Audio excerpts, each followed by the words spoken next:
Ouvir a voz de Deus é um privilégio. Ouvir a voz de Deus é uma bênção. E esse mês de junho nós estamos falando sobre igreja.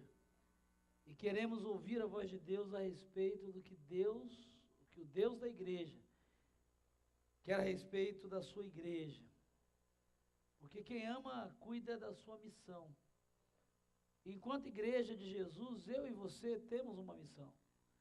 Enquanto igreja do Senhor, eu e você temos uma responsabilidade dada por Deus de sermos uma igreja, uma comunidade que faça diferença na vida das pessoas que estão à nossa volta, na vida dessa comunidade, na vida uns dos outros.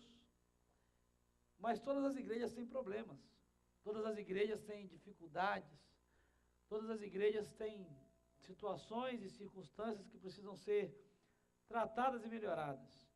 E no fundo, por mais problemas que a sua igreja tenha, ninguém gosta que falem mal da sua igreja.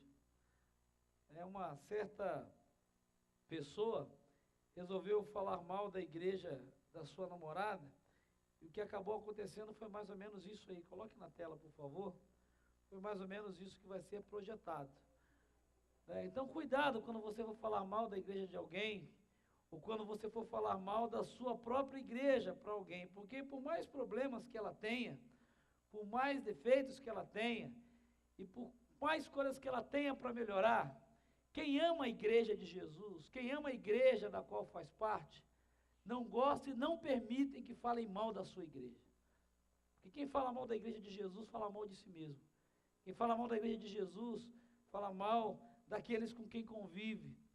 Por isso, o meu objetivo nessa noite é compartilhar com você, a partir da Bíblia, algumas características de uma igreja que é exemplo, algumas marcas de uma igreja que é bíblica, de uma igreja que, apesar de imperfeita e que, apesar de problemática, apesar de ter lutas e dificuldades, é uma igreja bíblica.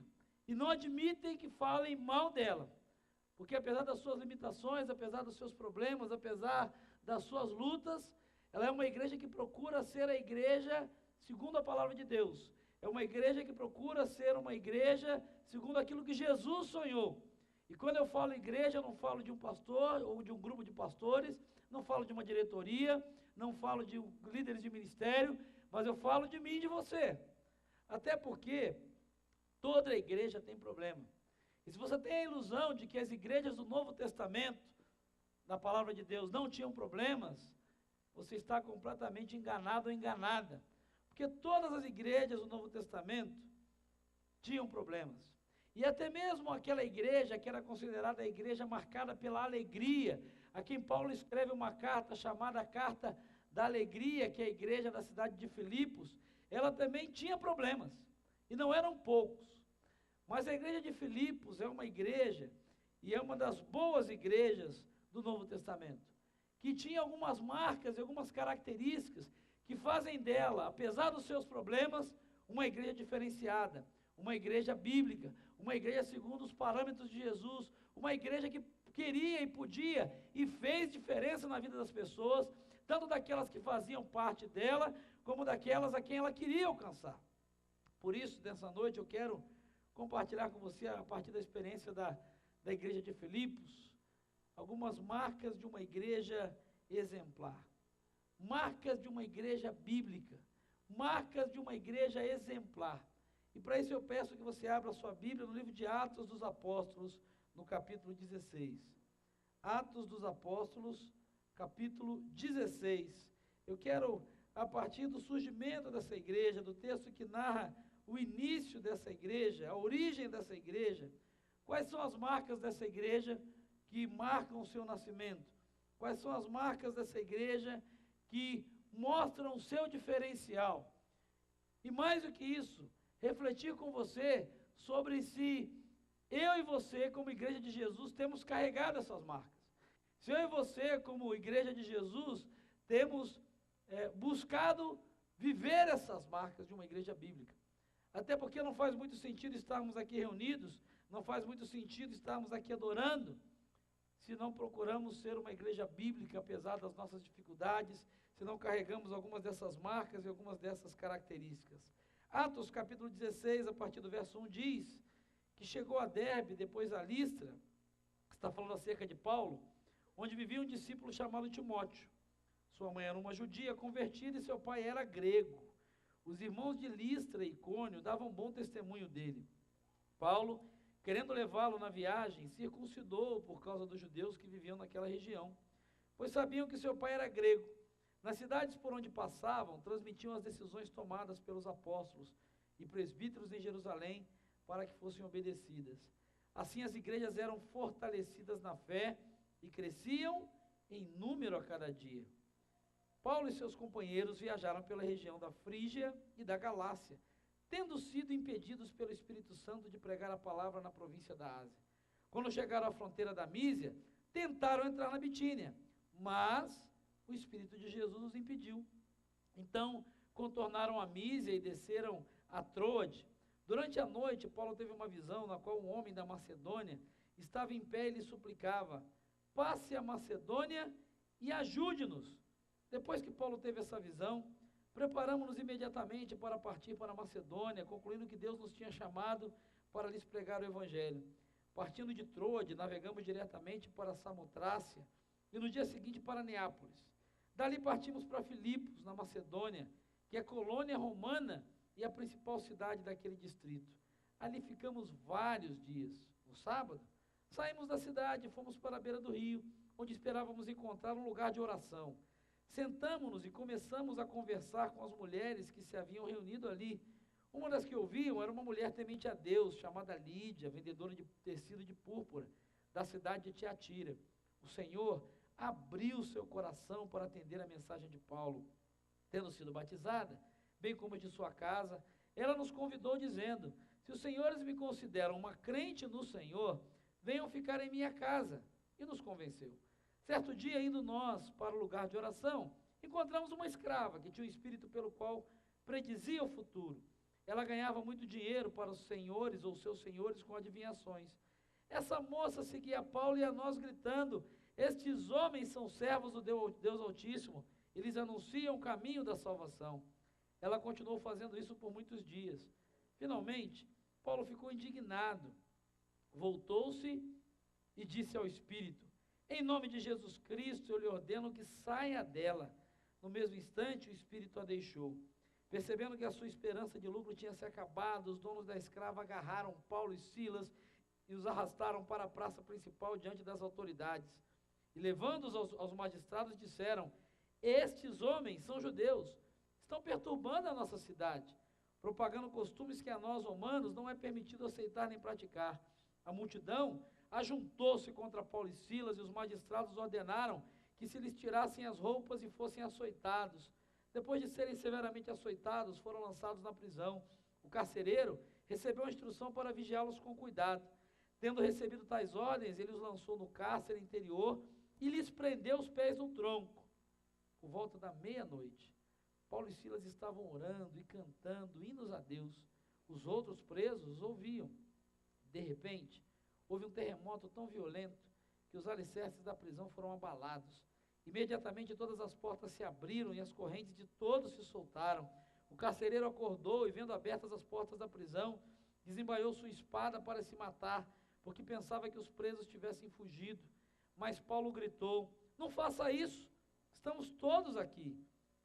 O carcereiro pediu luz, entrou correndo e trêmulo, prostrou-se diante de Paulo e Silas. Então levou-os para fora e perguntou: senhores, que devo fazer para ser salvo? Eles responderam: creia no Senhor Jesus e serão salvos vocês de sua casa. E pregaram a palavra de Deus a ele e a todos de sua casa. Naquela mesma hora da noite, o carcereiro lavou as feridas deles. Em seguida, ele e todos os seus foram batizados. Então os levou para sua casa, serviu-lhes uma refeição, e com todos os de sua casa alegrou-se muito por haver crido em Deus. Quando amanheceu, os magistrados mandaram soldados ao carcereiro com esta ordem: soltem estes homens. O carcereiro disse a Paulo: os magistrados deram ordem para que você e Silas sejam libertados. Agora podem sair, vão em paz. Mas Paulo disse aos soldados: sendo nós cidadãos romanos, eles nos açoitaram publicamente sem processo formal, e nos lançaram na prisão, e agora querem livrar-se de nós secretamente? Não, venham eles mesmos e nos libertem. Os soldados relataram isso aos magistrados, os quais, ouvindo que Paulo e Silas eram romanos, ficaram atemorizados, vieram para se desculpar diante deles e, conduzindo-os para fora da prisão, pediram-lhes que saíssem da cidade. Depois de saírem da prisão, Paulo e Silas foram à casa de Lídia, onde se encontraram com os irmãos e os encorajaram, e então partiram. Que Deus abençoe a sua palavra e possa o Espírito do Senhor aplicá-la ao meu e ao seu coração. O texto de Atos 16 é o texto que narra o nascimento da igreja de Filipos. Narra um momento em que a igreja de Filipos, para quem Paulo escreve a sua carta aos filipenses, a carta da alegria, a carta do encorajamento, a carta da celebração, esse texto narra o momento em que essa igreja surge, o momento em que essa igreja nasce, o momento em que essa igreja começa. E esse momento histórico da origem dessa igreja, dessa comunidade de fé, tem algumas características e algumas marcas que são vitais para a minha vida e para a sua vida e para a nossa comunidade, para você que assiste conosco pela internet, para que essa igreja possa ser uma igreja bíblica, para que essa igreja, enquanto comunidade, possa ser uma igreja relevante, uma igreja que cause impacto, que produza transformação, para que a minha vida e a sua vida, enquanto igreja de Jesus, enquanto corpo vivo de Jesus Cristo, possa fazer a diferença e ter razão para existir. Porque se não for por essas características, se não for por essas marcas, não faz sentido estar aqui todos os domingos, não faz sentido ter um prédio, não faz sentido cantar louvores, não faz sentido fazer trabalho missionário, não faz sentido ter trabalho com crianças, não faz sentido qualquer atividade e qualquer coisa que nós tentemos fazer. E essa igreja, então, tem algumas características, e a primeira delas é a razão dela existir. Porque uma igreja que pretende fazer diferença, uma igreja que pretende ser bíblica, ela é uma igreja que nasce no coração de Deus. É uma igreja onde as pessoas que fazem parte dela estão aqui não porque não tinham nada para fazer, não simplesmente porque esse era uma melhor opção na agenda, não simplesmente porque se acostumaram ou cresceram aqui, mas é porque entendem que tem um chamado de Deus para fazer parte dessa comunidade. Se você observar o texto, a história dessa igreja começa com a conversão de um homem, com a conversão de Paulo. Porque se Paulo não tivesse sido chamado por Deus para pregar o evangelho, isso está lá em Atos capítulo 9, versículo 15, essa igreja jamais existiria. Porque Paulo jamais teria ido a essa cidade, Paulo jamais teria pregado a essas pessoas. O evangelho, muito provavelmente, pelo menos não através de Paulo, não teria chegado à cidade de Filipos. Uma igreja, para ser bíblica, ela é uma igreja que nasce no coração de Deus. É uma igreja que nasce sob a direção de Deus. É uma igreja que existe e se reúne porque as pessoas que fazem parte dela, as pessoas que fazem têm a convicção de que foram chamadas por Deus para isso. Se você observar os versículos de 6 a 10 do texto que nós lemos, você vai perceber que Paulo e os seus companheiros de viagem tinham outros planos, tinham outras estratégias. Se você observar aí no seu texto, a partir do verso 6, você vai perceber que Paulo e seus companheiros, eles tinham viajado para a região da Frígia e da Galácia, e eles queriam pregar a palavra e queriam pregar o evangelho na região da província da Ásia. Mas o que aconteceu no versículo 6? O que acontece? O Espírito Santo, ele diz que eles foram impedidos pelo Espírito Santo. Então eles vão para o plano B. No verso 7, eles chegam na fronteira da Mísia, tentam entrar na Bitínia, mas o que acontece? O Espírito Santo novamente impede a Paulo. E é interessante que, durante a noite, depois dessas portas fechadas, Paulo tem uma visão, tem um sonho, e ele começa a ter a direção de Deus, do que ele deveria fazer, e como ele deveria fazer, e aonde ele deveria fazer.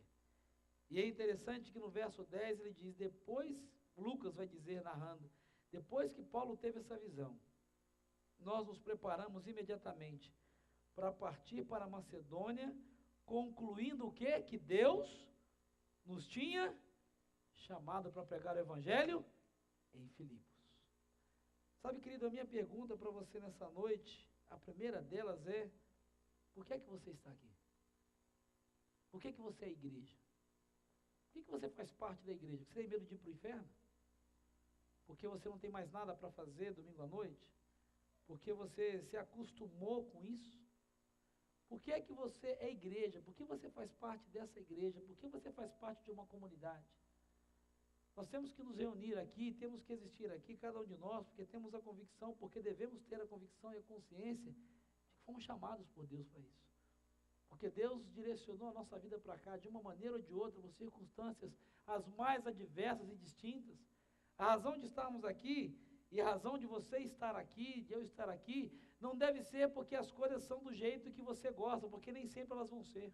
A razão de você estar aqui não deve ser porque são cantadas as músicas que você prefere, porque nem sempre elas serão assim. A razão de você estar aqui não deve ser porque talvez é o espaço mais confortável e adequado, porque às vezes esse espaço não vai ser o mais confortável e adequado. A razão de você estar aqui não é porque todas as pessoas se parecem com você ou atendem às suas expectativas, porque nem sempre é isso que vai acontecer. A razão de você estar aqui não é porque o pastor prega, ou os ministros cantam ou falam coisas que sempre agradam o seu coração e da maneira como você espera, porque nem sempre aquilo que vai ser pregado e nem sempre aquilo que vai ser cantado vai ser algo que agrade o seu coração. Porque uma igreja bíblica não existe para servir as pessoas. Uma igreja bíblica não existe porque as pessoas estão no meio de pessoas simplesmente simpáticas com quem se relacionam. Mas uma igreja bíblica, ela existe porque os homens e mulheres, jovens e adolescentes que fazem parte dela, entendem que foram chamados por Deus para isso. Entendem que estão aqui porque um dia foram chamados por Deus, foram amados por Deus, foram salvos por Deus, foram transformados por Deus e têm uma missão a cumprir, têm uma responsabilidade a cumprir, têm algo a fazer pela vida daqueles que estão à sua volta, dentro e fora dessa comunidade. O fato de você fazer parte dessa igreja não tem a ver com o que você gosta ou não gosta. O fato de você fazer parte de uma igreja não tem a ver com ela já estar da maneira como você sonhou, ou talvez estar bem longe da maneira que você sonhou. O fato, primeiro, de te trazer para esse lugar, de se reunir em comunidade, de participar de eventos e atividades, deve estar ligado a essa convicção de que o que trouxe você para este lugar, que o que um dia fez você fazer parte de uma igreja, é o fato de Jesus ter direcionado a sua vida e que de alguma maneira Ele quer usar a sua vida nesse lugar e através desse lugar. A pergunta é, você tem essa convicção? E quando você não tem essa convicção, quando você estiver cansado, você não vem. Quando você estiver com sono, você não vem. Quando pisarem no teu calo, você não se envolve mais. Quando falarem coisas que você não gostar, também você não vai vir mais. Quando o culto não for do jeito que você gosta, você também não vem mais. Quando o pastor prega muito e você achar que ele prega muito, você também não vai vir. Quando ele prega pouco, você também vai achar que ele prega pouco, você não vai vir. Porque igreja não existe. E ser igreja não tem a ver com o que você gosta ou não gosta. Fazer parte de uma igreja e ser uma igreja é diferente de fazer parte de um clube, de fazer parte de um time, de fazer parte de uma escola, de fazer parte de qualquer outra coisa. Porque essas coisas você escolhe, você vai para a igreja. E ser parte da igreja, eu não estou falando de um prédio, eu estou falando de uma comunidade, de uma reunião de pessoas. Ser igreja de verdade é ter a convicção e a consciência de que você foi chamado por Jesus para isso. É ter a convicção e a consciência de que você foi mais do que chamado. Você foi comprado por Jesus para isso. Porque uma igreja, para ser bíblica, ela antes de nascer no seu coração, ela tem que nascer no coração de Deus. A questão é, você é igreja por quê? Por que você vem à igreja? Se você vem à igreja só para buscar a solução para os seus problemas, você não é igreja. Porque tem muita gente que vai a terreiro de macumba e vai a muitos lugares buscar a solução dos problemas. Se você é igreja, talvez para ter um lugar onde você possa aliviar a sua alma, os seus problemas, se sentir um pouco melhor para começar a semana, você não é igreja. Porque existem cursos de autoajuda e várias outras coisas que aliviam o coração e aliviam. Ser igreja, fazer parte da igreja de Jesus Cristo, é ter a certeza de que você está nesse lugar e não outro, porque Deus quer você aqui, Deus te chamou para esse lugar, e Ele tem algo para fazer na sua vida e através da sua vida nesse lugar, e com essas pessoas que estão à sua volta. Paulo tentou ir numa direção e Deus disse não. Paulo tentou ir numa outra direção e Deus disse não. Até que ele disse, Senhor, para onde? Deus disse, Paulo, é nessa direção. É lá que eu quero usar você e os seus amigos nesse momento. A minha pergunta para você é, você tem a consciência de que Deus quer usar você nesse lugar aqui? Você tem a consciência da responsabilidade que você tem enquanto homem, mulher, jovem, adolescente, de fazer diferença nesse lugar e não ser um mero espectador, um mero ouvinte, um mero consumidor? Você tem a consciência de que Deus pagou o preço pela tua vida, mandou o Filho dele para morrer na cruz, e toda aquela história que você conhece, não para você se sentar confortável e agradavelmente, mas porque Deus quer de alguma maneira usar a sua vida para fazer diferença na vida de outras pessoas que aqui estão e com as quais você convive, na vida de pessoas que estão aqui no nosso entorno e algumas delas com as quais você convive, e com gente que talvez você não tenha nem ideia e Ele queira usar você. Quando Jesus se encontra, ou Paulo se encontra com Jesus no caminho de Damasco, Paulo não fazia nem ideia do que Deus ia fazer da vida dele. Quando Paulo está aí nas suas andanças e pregações, Paulo não fez um planejamento de ir para Filipos, mas Paulo queria estar onde o Senhor Deus fosse usar a vida dele para fazer diferença, porque ele queria ser útil. A questão é, você está aqui porque você tem a convicção do chamado de Deus para a tua vida, para a sua igreja, ou porque você se acostumou e até agora não apareceu nenhuma igreja melhor para você fazer parte? Porque, na verdade, uma igreja bíblica, ela tem uma segunda característica que está muito ligada a isso. Porque uma igreja bíblica, ela é uma igreja que usa a instrumentalidade humana, onde Deus usa a instrumentalidade humana para se manifestar. É interessante que existe uma única estratégia para a igreja de Jesus crescer na face da terra. Qual é a única estratégia? Né? Se fala muito sobre crescimento de igreja, estratégia, modelo, igreja com isso, igreja com aquilo, igreja desse jeito. Mas qual é a única estratégia eficaz para que a igreja de Jesus cresça? Para que mais pessoas sejam a igreja? Opa, fala, Robson. Pregação do evangelho. Você pode ter um belo culto, você pode ter um ótimo instrumental, você pode ter um bom orador que comunica bem, você pode ter um salão ótimo, adequado, com data show, com iluminação, você pode ter um ótimo estacionamento, você pode ter uma lanchonete muito boa, você pode ter um informativo muito bom, você pode ter um berçário adequado, uma área infantil onde as crianças são bem acolhidas. Mas uma igreja só vai ser igreja bíblica quando ela entender que ela foi chamada para pregar o evangelho. Você só vai ser igreja e nós só vamos ser igreja quando cada um de nós entendemos que nós existimos e nos reunimos nesse lugar há 52, 53 anos para pregar o evangelho. Romanos capítulo 10, versículo 14, o próprio apóstolo Paulo vai dizer: como ouvirão se não há quem pregue? Como virão se não há quem pregue? Deus quer usar a cada um de nós para pregar o evangelho. E quando você olha para essa igreja, sabe por que a igreja de Filipos começou? Era só Paulo, Silas e alguns amigos. Quando ele sai de lá, ele deixa uma igreja formada que se reunia na casa de Lídia. Mas por que essa igreja cresceu? Por que essa igreja fez diferença? Paulo não tinha modelo de igreja, não tinha manual, não tinha feito conferência de crescimento. Paulo não tinha... Mas Paulo tinha uma coisa que ele fazia, que era pregar o evangelho. Sabe, querido, quando uma igreja ela prega o evangelho, quando ela entende que o instrumento que Deus quer usar não é data show, não é microfone, não é instrumento, não é cadeira, não é tecnologia, que essas coisas são meios, mas que o instrumento que Deus precisa para a sua igreja somos eu e é você.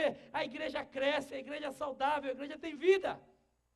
Porque Paulo não tinha templo, Paulo não tinha microfone, Paulo não tinha equipe de louvor, Paulo não tinha estacionamento, Paulo não tinha multimídia. Mas Paulo tinha a pregação do evangelho. E se você olhar no texto, versículo 16, a pregação do evangelho salvou Lídia e salvou todos de sua casa. Paulo vai para a beira do rio procurar um lugar para orar com seus amigos. Quando ele vê Lídia ali, que era uma mulher, uma microempresária, o que ele faz com Lídia? O que o texto diz? Ele se aproxima e faz o quê? Prega o evangelho. E o texto diz no versículo 14, que eles já tinham ouvido falar que ela era uma mulher temente a Deus. O que era uma mulher temente a Deus? Era alguém que era simpatizante do judaísmo, mas ainda não era o judaísmo que ela queria, faltava alguma coisa. Era alguém que estava pronta para ouvir o evangelho de Jesus, era alguém que estava sedenta por Deus, era alguém que queria algo, mas não sabia, não tinha encontrado ainda. Essas eram as pessoas que o livro de Atos, Paulo vai classificar como tementes a Deus. era gente que conhecia Deus, tinha temor de Deus, mas não tinha sido apresentada a mensagem do Evangelho. E o que é que Paulo e seus amigos fazem então? Eles se aproximam dela, começam a falar dela. O texto diz, no versículo 13, sentamos e começamos a conversar com as mulheres que haviam se reunido ali. E aí, o que acontece no final do versículo 14? Olha na sua Bíblia, o que é o resultado disso? O Senhor abriu o seu coração para atender a mensagem de Paulo, e tendo sido batizada, bem como os de sua casa, convidou. E a história continua. Paulo continua, versículo 17. Quando Paulo é confrontado com uma menina demoniada, o que Paulo faz? Paulo prega o evangelho para essa menina. Paulo usa a autoridade do nome de Jesus. E essa menina é liberta. Essa menina é liberta de uma opressão espiritual, de uma possessão demoníaca, de algo que destruía e atormentava a sua vida. Mas a história continua. Por conta do evangelho, ainda na cidade de Filipos, Paulo e Silas são presos. Eles são presos, acontece toda aquela manifestação sobrenatural, eles são libertos, o carcereiro tenta se matar, e num ato de desespero, de loucura, pensando em morrer, porque para ele tinha acabado. Ele diz para eles, lá no versículo 30, o que eu devo fazer para ser salvo? O que Paulo faz em resposta a isso? Crer no Senhor Jesus Cristo. O que é isso? Pregar o evangelho. Sabe, querido, uma igreja para ser bíblica, ela tem que entender de que antes de fazer calendário, programa, estratégia, projeto, essa igreja, eu falo de mim, de você, precisa se comprometer com a pregação do evangelho. Porque a pregação salvou a vida de Lídia. A pregação salvou aquela moça endemoniada. A pregação salvou a vida daquele carcereiro. Agora responda para mim sinceramente. Se dependesse de você, essa é uma igreja bíblica? Para quantas pessoas você já pregou o evangelho de Jesus esse ano? Percebe? Eu não estou dizendo de subir num púlpito, botar alto-falante, pregar um sermão com 3 pontos. O texto diz que na beira do rio, Paulo fez isso onde? Na beira do rio. Ele sentou na beira do rio e começou a conversar com as mulheres. E aí Deus abriu o coração e transformou. A menina estava endemoniada, surgiu lá, no nome de Jesus, ela foi liberta. Numa situação adversa, de prisão, ele estava sofrendo, cheio de chicotadas, com feridas abertas. Surgiu a oportunidade, ele pregou o evangelho. Paulo não esperou ter a igreja, fazer um curso de homilética, está preparado, se sentir pronto, mas eu não sei falar, eu não estou pronto, veja bem, eu não estou na unção, eu não sei falar, eu não tenho formação, isso é coisa para pastor, para seminarista, para obreiro, não. Pregar o evangelho é compartilhar das boas novas de Jesus Cristo. Sabe, bota de novo essa imagem, por favor, Maria. É bem isso que essa imagem diz, não precisa muito para evangelizar, não pense muito. Não pensa muito, porque evangelizar não, anterior. Não pensa muito, porque evangelizar é preciso. Não pensa muito, às vezes é assim que você está, as pessoas estão passando pela tua vida, na escola, na família, no trabalho, no ponto de ônibus. E às vezes são pessoas como Lídia, que querem, mas não conhecem o evangelho. Só falta alguém dizer, olha isso, Jesus te ama. Tem pessoas como aquela menina, que estão oprimidas, possuídas e demoniadas. Você está do lado delas e não faz nada. Tem gente que está pensando em tirar a vida, se enchendo de comprimido, de droga, de cigarro, e você não faz nada. Uma igreja, para ser bíblica, tem que ser uma igreja que pregue o evangelho e que entenda que o instrumento que Deus vai usar somos eu e você. Sabe, querido, todos precisam saber e você precisa falar. Não adianta você saber que todos precisam saber. Se você não falar, isso não faz diferença nenhuma. Não adianta você saber que Jesus morreu por todos. Se você não falar isso para as pessoas, isso não vai mudar nada. Não adianta você saber que Jesus tem poder para mudar a tua família, mudar teus colegas de trabalho, mudar teu vizinho, mudar São Paulo, mudar o Brasil, aleluia. Mas se você não falar, não adianta nada. Porque uma igreja bíblica é uma igreja que entende que o que Deus vai usar é instrumentalidade humana, gente simples e comum como eu e você. É isso que o apóstolo Paulo vai entender quando ele coloca lá em Romanos, no capítulo 1, versículo 16. A questão é se você entende isso. Eu não me envergonho do evangelho, porque ele é o poder de Deus para a salvação de todo aquele que crê em Jesus. É interessante que a gente gosta muito e vive muito a segunda parte. O evangelho é o poder de Deus para a salvação de todo aquele que crê. A questão é, você tem vergonha do Evangelho? Ou não? Não adianta o Evangelho ser o poder de Deus para a salvação de todo aquele que crê. Se você tem vergonha do Evangelho. Se você não compartilha o Evangelho. Se as pessoas com quem você convive sequer sabem que você é alguém que foi transformado pelo Evangelho de Jesus. Isso não é ser igreja. Isso qualquer católico faz. E a igreja, e é um culto, o católico faz, o kardecista faz. Mas igreja, para ser igreja bíblica, ela tem que entender o seu papel e a sua instrumentalidade humana. A gente fala muito sobre África, sobre Etiópia, precisamos ir até os confins da terra. Eu quero dizer para você nessa noite, em nome de Jesus, é que às vezes a pessoa do seu lado é a sua África. A pessoa do seu lado é o seu campo missionário. A gente fica pensando em ganhar um mundo para Jesus. Você não precisa ganhar um mundo para Jesus. Você precisa pregar o Evangelho para quem está próximo de você, para essa igreja. A igreja de Filipos era uma igreja bíblica, porque aquela meia dúzia de pessoas ali entendia que para ser igreja eles precisavam pregar o Evangelho. Eles precisavam falar que Jesus amava a vida delas. Eles precisavam falar que Jesus tinha pago o preço pela vida de Lídia, pela vida do carcereiro, que Jesus tinha poder para expulsar demônios, que o nome de Jesus tinha poder para isso. Eles precisavam falar para aquele carcereiro, cara, não se mata não. Acredita no Jesus, que ele vai salvar você e a tua casa. Era só chegar para aquela microempresária e dizer, Lídia, olha, você é simpatizante, você gosta de Deus, você precisa mais do que isso, Lídia. É preciso mais do que temor a Deus, Lídia. É preciso amar, é preciso se entregar, é preciso buscar santificação, é preciso buscar mudança. Uma igreja que pretende ser bíblica, ela é uma igreja que precisa entender que Deus vai usar a instrumentalidade humana. Não pense que você é igreja porque tem missionários, tem área de missões, tem um pastor. Ser igreja é pregar o Evangelho.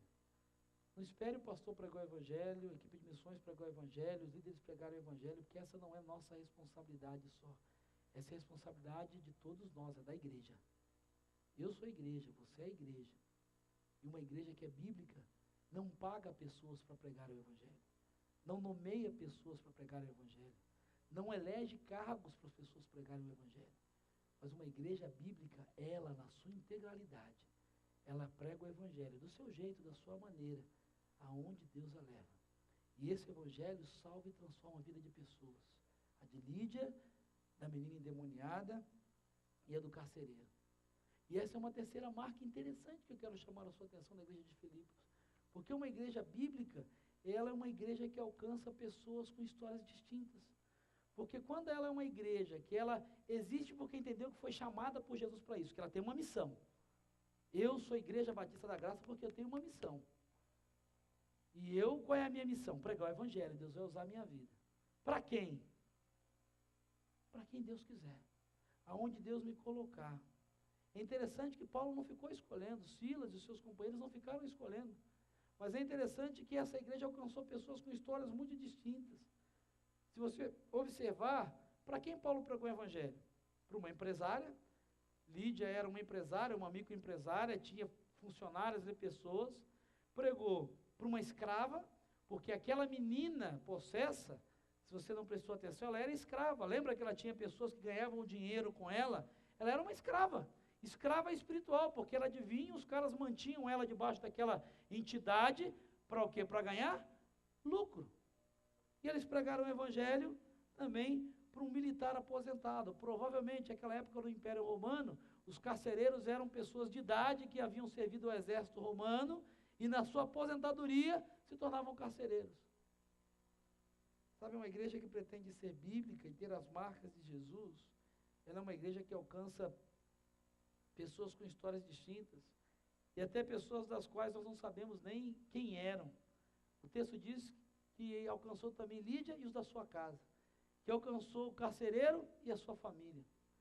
Sabe, querido, quando você se propõe a ser igreja de Jesus, você tem que entender que igreja não foi feita para reunir e Jesus não morreu para construir uma comunidade de pessoas iguais. Igreja não é uma reunião de pessoas iguais. Se você quer um lugar de pessoas iguais, igreja não é torcida do mesmo time, ou um clube de pessoas da mesma origem étnica, cultural ou social, clube dos ricos, clube dos pobres, clube dos letrados, clube dos iletrados, clube dos isso não. Igreja é uma reunião de pessoas diferentes. É uma reunião de pessoas diferentes, mas que estão unidas por aquilo que tem em comum, que é a fé em Jesus Cristo. Nós somos muito diferentes aqui. É por isso que a igreja tem problema. É por isso que a igreja tem problema. Porque nós somos diferentes. Pensamos diferentes. Temos gostos diferentes. Alguns de nós gostamos de cânticos, outros gostam de hinos. Alguns gostam de palmas, outros não gostam de palmas. Alguns gostam de estar de terno, outros gostam de usar bermuda. Alguns gostam de som alto, outros gostam de som baixo. Alguns gostam que o culto demore 3 horas, outros gostam se fosse meia hora estava bom. Nós somos diferentes. Nós somos diferentes. E ser igreja é entender que a igreja pela qual Jesus morreu é uma igreja que alcança pessoas com histórias completamente diferentes. E o que deve nos manter aqui não são as nossas diferenças. O que deve nos manter aqui é aquilo que é comum, que é a nossa fé em Jesus Cristo e a certeza de que pode haver unidade no meio da diversidade. Que o amor de Jesus por nós e a missão que Ele deu para cada um de nós tem que ser muito maior do que aquilo que eu divido do meu irmão e da minha irmã. Que a responsabilidade que eu tenho, que você tem, de levar a mensagem redentora de Jesus Cristo e de servir e não ser servido, deve ser muito maior do que o meu gosto pessoal, do que a minha vontade, do que aquilo que me incomoda, do que aquilo que não é do meu jeito.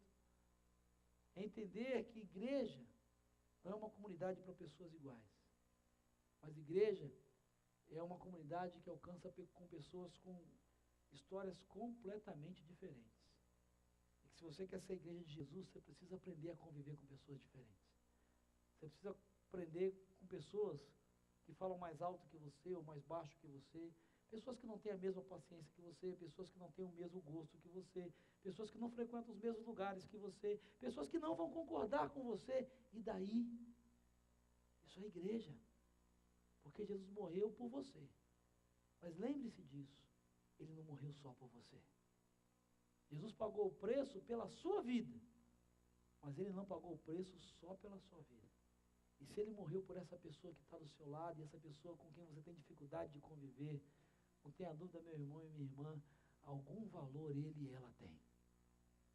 Porque uma igreja que pretende ser uma igreja bíblica, ela é uma igreja que entende que ela é construída por pessoas, constituída por pessoas com histórias completamente diferentes. E aí, existe uma quarta característica que esse texto nos ensina de uma forma muito bonita. Que uma igreja bíblica, ela é uma igreja que vai estar pronta para enfrentar a oposição. E todo mundo que serve no ministério, todo mundo que serve a igreja e pretende ser igreja, descobre que oposição é algo real. Problema na igreja é uma realidade. Ser igreja é ter oposição, é ter problema, é enfrentar dificuldade. E às vezes a oposição vem de dentro, às vezes a oposição vem de fora. Às vezes a oposição vem de pessoas irritantes em momentos inoportunos. Às vezes a oposição vem de pessoas que agem malignamente para destruir o trabalho, para desconstruir, para te botar para baixo, para falar mal de você, para inventar mentira, para falar mal da igreja, do pastor, do teu marido, da família que fizeram. A oposição, às vezes, vem de pessoas que estão dominadas por demônios. Não é isso? Se você olhar a história, o texto nos mostra isso. Qual era o discurso daquela menina? O que ela dizia? O que a menina endemoniada falava? Ela falava alguma mentira? Não. Não. Olha, eles são servos do Deus Altíssimo, olha. Mas qual foi o sentimento que isso produziu no coração de Paulo? Paulo ficou o quê? Irritado. Por quê?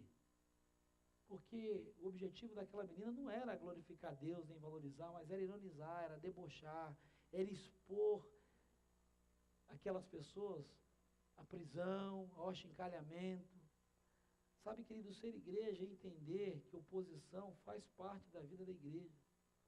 A oposição, às vezes, vem de problemas comerciais e políticos. Por que Paulo e Silas foram presos? Você lembra aí? Por que Paulo e Silas foram presos? Porque teve gente que perdeu dinheiro, né? Teve gente que, por causa da pregação do evangelho, perdeu dinheiro. Teve gente que perdeu poder. Teve gente que perdeu status. Porque a mensagem do Evangelho, ela é transformadora, ela é redentora, ela é libertadora, e ela incomoda. Ela incomoda a gente de dentro, e incomoda a gente de fora.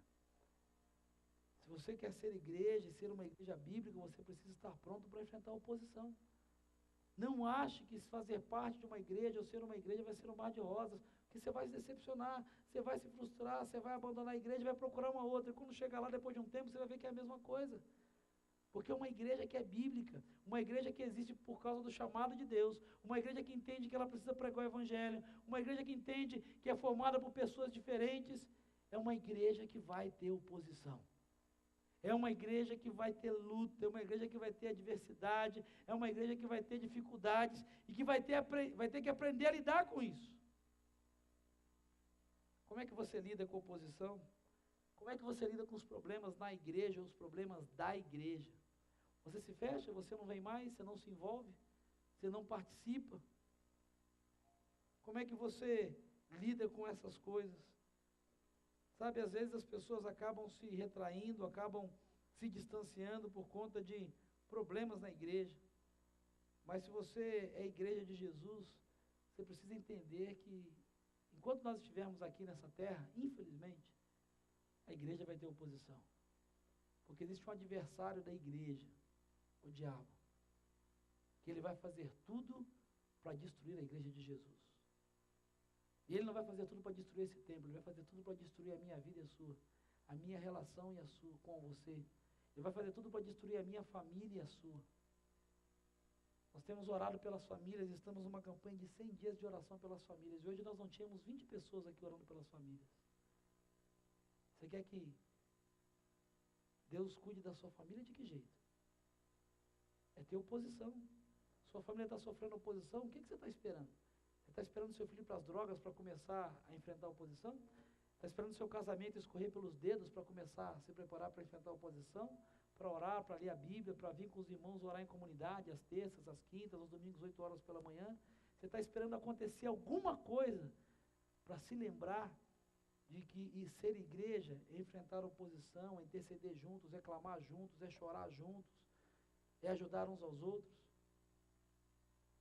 Você está vendo quantas cadeiras estão vazias aqui? O que você fez? Você se lembra e conhece pessoas que não estão aqui? O que é que você fez? O que é que você fez por essas pessoas que talvez não estão aqui?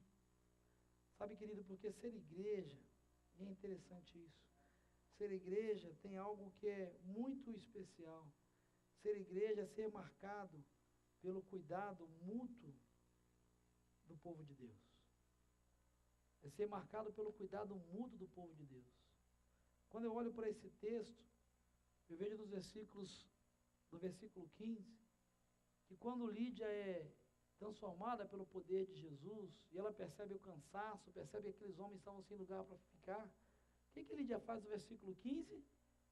Ela convida, vamos lá para casa, vocês estão cansados, nós somos igreja, não, quero estar junto de vocês, eu quero ajudar vocês. Lá no versículo 33, depois o carcereiro se torna igreja, o que ele faz? Está aí no seu texto, o que ele faz? Mas aonde que ele lava? Lá na prisão, vamos ficar aqui mesmo, vamos dar um jeitinho aqui. Ele diz, vamos lá para a minha casa, eu quero cuidar das feridas de vocês, eu quero abençoar vocês, eu quero dar alimento, vocês estão com fome. E é interessante que isso é recíproco. No versículo 40, quando Paulo e Silas são soltos da prisão, qual é o primeiro lugar que eles vão? Para a casa de Lídia, para fazer o quê lá no versículo 40? Para dar ânimo para aquelas pessoas. Ser igreja é ser marcado pelo cuidado mútuo do povo de Deus. Nós vivemos uma sociedade muito impessoal, onde nós estamos muito preocupados com os nossos problemas. E cada um de nós tem problemas que sobram, com certeza. Mas ser igreja é entender que você tem uma responsabilidade por aquele ou aquela quem você chama de irmão. Aquele ou aquela que você diz se preocupar e diz que faz parte da mesma família que você. Quantas cadeiras aqui estão vazias? E é muito fácil dizer, a igreja está vazia. O que a igreja fez? E a pergunta que eu faço, o que a igreja fez? Eu, como igreja, tenho procurado alguns, ou outros nem percebo, que é tanta gente. Mas se você percebe, há tanto tempo fulano não vem. O que a igreja fez? O que você fez? Fulano sumiu. O que a igreja fez? O que você fez? Você orou? Você ligou? Você mandou e-mail? Você se interessou? Você procurou saber e fazer alguma coisa? Porque uma igreja bíblica, ela é marcada pelo cuidado mútuo do povo de Deus. Ela é uma igreja que não espera pastores, líderes ou ministérios cumprirem um papel que é dela, da igreja. De se interessar, de procurar. Quando Lídia se tornou igreja, ela se interessou por Paulo e Silas e levá-los para sua casa. Quando o carcereiro se tornou igreja, ele entendeu, ele se interessou em cuidar de Paulo e Silas e as suas feridas. Quando Paulo saiu da prisão, ele se lembrou da igreja, daqueles irmãos novos da fé e de Lídia que estavam lá sozinhos e talvez sofrendo perseguição. Ele correu para lá para dar palavras de ânimo e dizer, olha, perseverem, fiquem firmes. Vocês devem, provavelmente aquela gente estava assustada porque Paulo e Silas tinham sido presos, chicoteados. Provavelmente eles estavam preocupados dizendo, será que nós somos os próximos? O que vai acontecer com a gente? Nós nos convertemos e somos servos desse Jesus?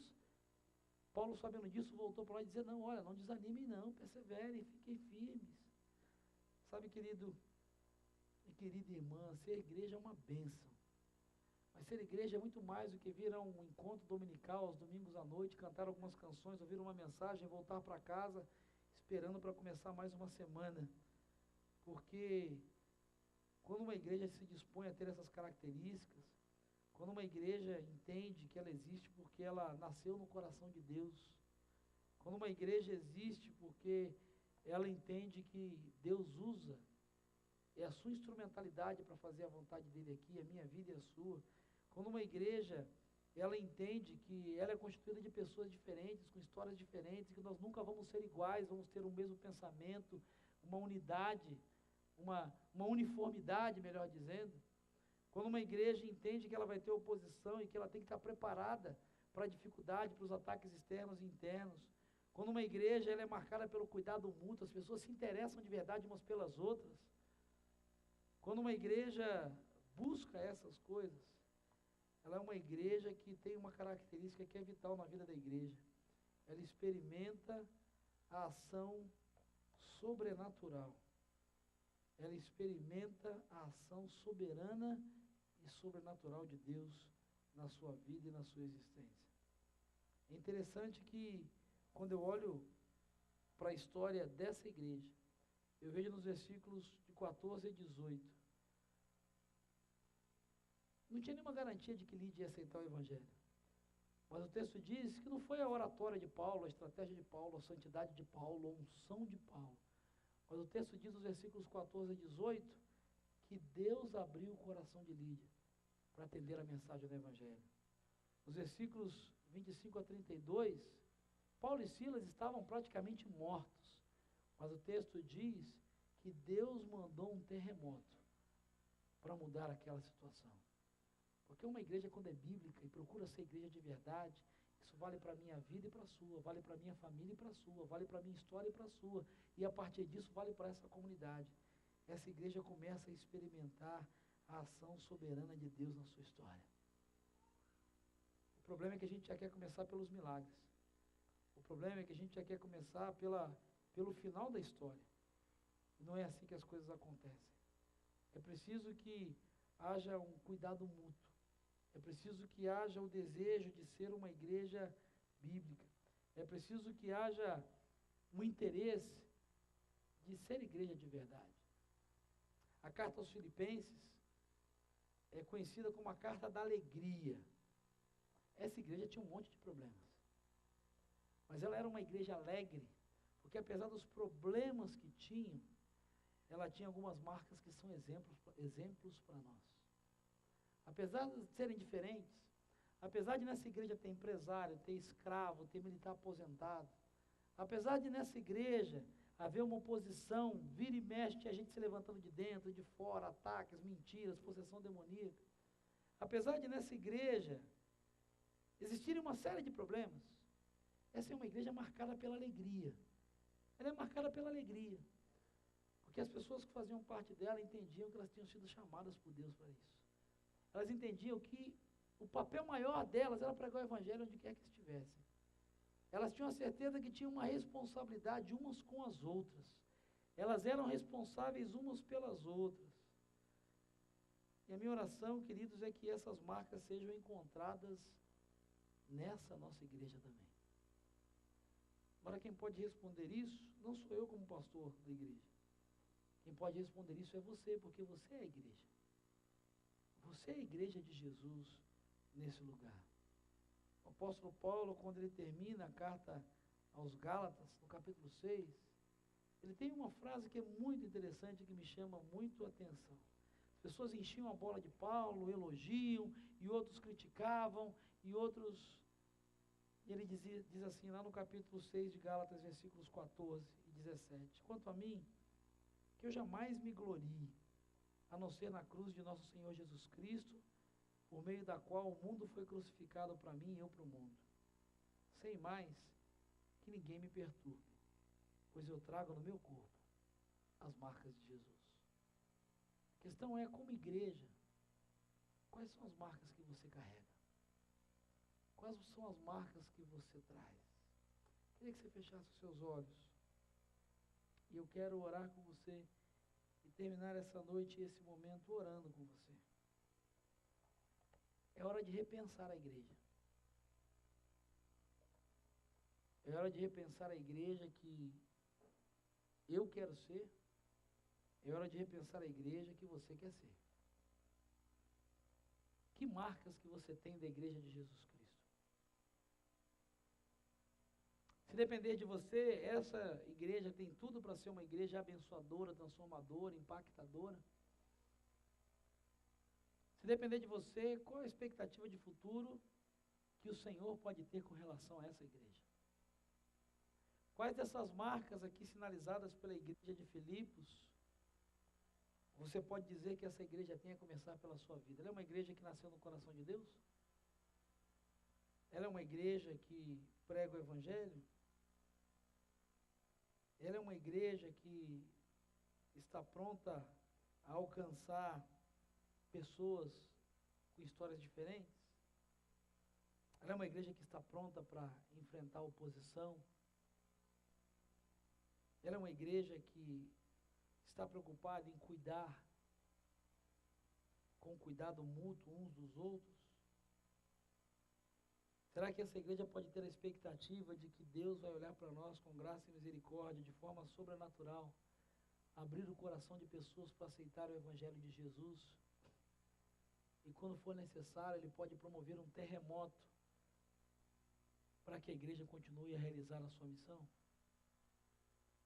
Quais são as marcas que você traz sobre você? Geralmente, quando nós falamos de igreja, nós falamos sempre na terceira pessoa. A igreja é isso, a igreja é aquilo. A igreja é você. A igreja é reflexo de quem você é. Por ação ou por omissão. Talvez seja a hora de você começar a ser igreja essa semana ainda. Quem sabe começando a pregar o Evangelho. Você diz que é igreja, mas se você nunca falou de Jesus para ninguém, você não é igreja. Porque a razão da igreja existir é a pregação do Evangelho. Essa é a verdade. Se você nunca pregou o Evangelho para ninguém, se você nunca falou de Jesus para ninguém, você não é igreja. Você é um religioso. Não estou dizendo que você não é salvo. Estou dizendo que você não é igreja. Porque a igreja que é igreja prega o Evangelho. Igreja que é igreja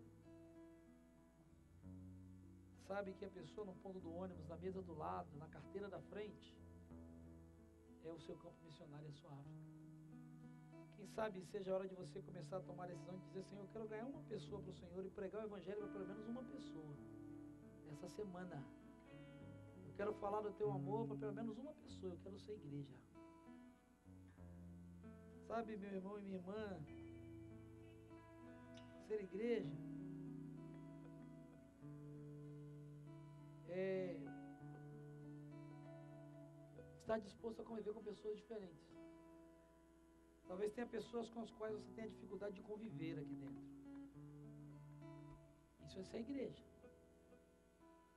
Se você escolhe com quem você se relaciona, com quem você se envolve, pelo menos cumprimenta e está junto, você não é igreja.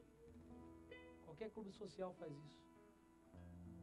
Qualquer grupo comunitário faz isso. Mas na igreja, nós aprendemos a caminhar com pessoas diferentes de nós. Não é concordar, mas é caminhar e conviver. Talvez essa semana seja a semana de você procurar uma pessoa com quem você tem dificuldade, dizer para ela, olha, eu tenho dificuldade com você, mas eu quero caminhar, quero estar mais próximo. Talvez você tenha mágoa de alguém. Talvez você tenha ódio de alguém, talvez alguém te feriu e você carrega isso. Se você traz mágoa no seu coração e ódio, você não é igreja de Jesus. Você não é igreja. Porque a igreja de Jesus não carrega mágoa e ódio no seu coração. Igreja de Jesus não diz, eu não consigo perdoar fulano, eu jamais vou perdoar Beltrano. Se você tem isso no seu coração, querido, você não é igreja. Porque a igreja de Jesus, ela está pronta para enfrentar a oposição. Talvez você sofreu, você foi magoado, você foi entristecido, você está decepcionado. Se você está com isso no seu coração e não fez nada, você não é igreja. Porque a igreja de Jesus aprende a lidar com a oposição, a caminhar, a resolver, a tratar, e pelo menos conviver. Talvez existam pessoas que você está sentindo a falta delas há muito tempo aqui nessas cadeiras vazias. Se você não fez nada, está na hora de você começar a ser igreja. Cuidar delas. Ir atrás delas. Orar por elas. Talvez essa semana Deus tenha colocado no seu coração, hoje à noite, o nome de algumas dessas pessoas, a imagem de algumas dessas pessoas. Você entendeu que essa semana você precisa começar a ser igreja, e ir atrás delas, e visitá-las, e procurá-las, e trazê-las de volta. Sabe, querido, se você se dispuser a isso, não tenha dúvida, você vai ser igreja. E você vai experimentar a ação soberana de Deus na sua vida e através da sua vida. Deus vai mover o coração de pessoas como moveu o coração de Lídia. Deus vai promover terremotos se for necessário. E vai abalar céus e terras para que as coisas aconteçam. Enquanto igreja, Deus vai usar a tua vida para abençoar pessoas. E se Deus falou no seu coração sobre algumas dessas marcas que você precisa colocar em prática, eu quero muito orar por você. Eu queria que você ficasse em pé onde você está no seu lugar. Você não vai precisar vir à frente, mas eu queria muito orar pela sua vida hoje. Em nome de Jesus. Fique em pé onde você está, eu quero orar por você. Deus te abençoe, Deus te abençoe. Você entende que você precisa começar a colocar em prática algumas dessas marcas? Você precisa começar a viver isso na sua vida. Fique em pé onde você está, em nome de Jesus. Deus te abençoe. Deus te abençoe. Para que essa igreja, nesse lugar, seja uma igreja diferenciada. Deus te abençoe. Para que a igreja de Jesus que se reúne aqui, Deus te abençoe, seja uma igreja bíblica.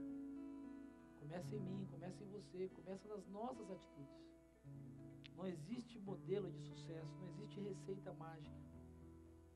Existem homens e mulheres que se dispõem a levar as marcas sobre si, as marcas de Jesus e da sua igreja. Se você quer ser igreja de Jesus e quer começar a colocar em prática uma dessas marcas que você ouviu nessa noite, Deus te abençoe. Fique em pé onde você está, eu vou orar por você, só isso. Depois nós vamos cantar para terminar essa celebração, vamos adorar ao Senhor. Deus te abençoe, Deus te abençoe. Se você quer ser parte da igreja de Jesus e quer viver a igreja de Jesus, Deus te abençoe. Deus sabe a decisão que você está tomando nessa noite.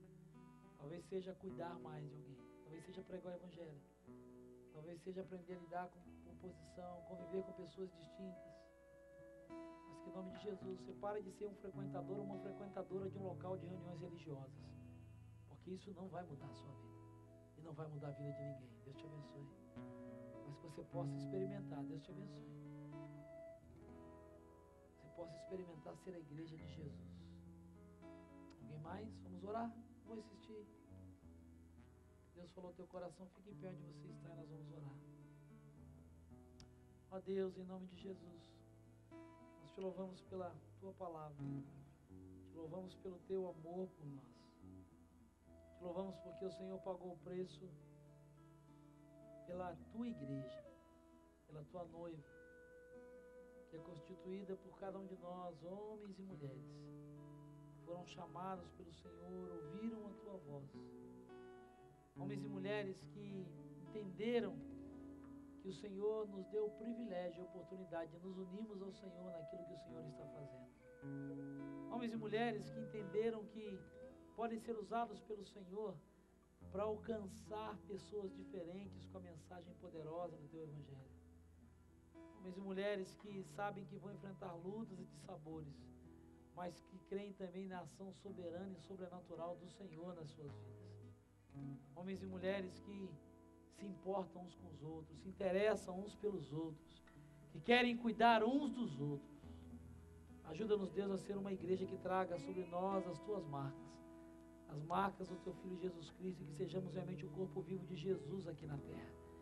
Que não sejamos apenas um ajuntamento religioso, que não sejamos apenas um grupo de pessoas que têm tarefas, atividades e reuniões, mas que sejamos homens e mulheres comprometidos com Jesus, com a sua palavra, com a sua missão. Quer seja orando, quer seja adorando, quer seja servindo, quer seja trabalhando, quer seja ensinando, que cada um de nós tenha consciência da responsabilidade que é ser a igreja de Jesus Cristo aqui na terra, Pai. Que para isso o Senhor tenha misericórdia de nós, que para isso o Senhor nos abençoe. Abençoa esses que nessa noite estão tomando essa decisão de assumirem a sua responsabilidade e o seu papel na igreja do Senhor. Alguns deles que estão entregando a sua vida ao Senhor, que estão pela primeira vez confessando Jesus como Senhor e Salvador de suas vidas. Sela-os com teu Espírito Santo, Pai, para o dia da redenção. Marca-os, ó Deus, como propriedade exclusiva do Senhor, porque eles são igreja de Jesus, e Satanás não tem mais poder sobre eles.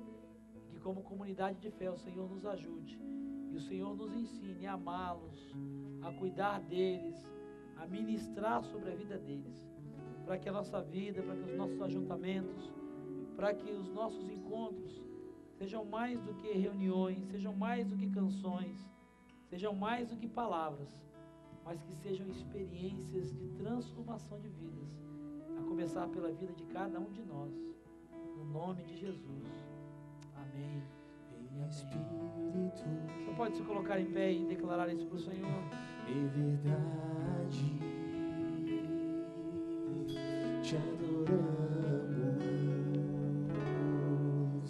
te adoramos em espírito, em verdade te adoramos,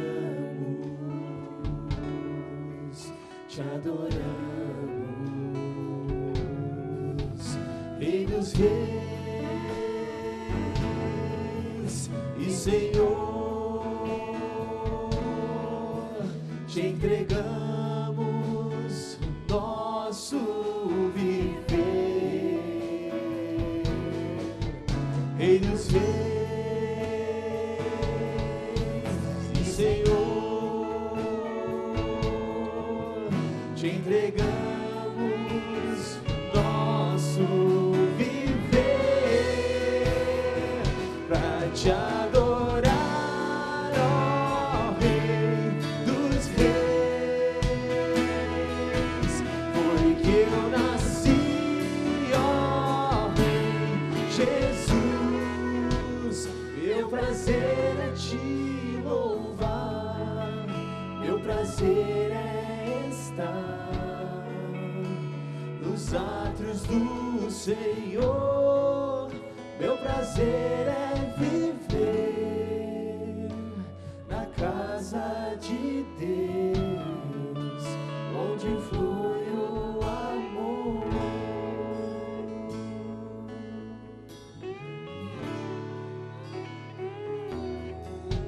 Em espírito, em verdade, te adoramos,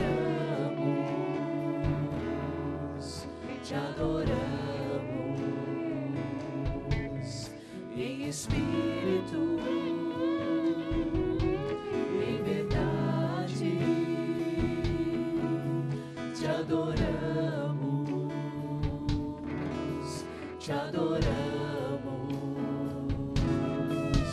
Rei dos reis e Senhor, te entregamos nosso viver. Rei dos reis e Senhor, te entregamos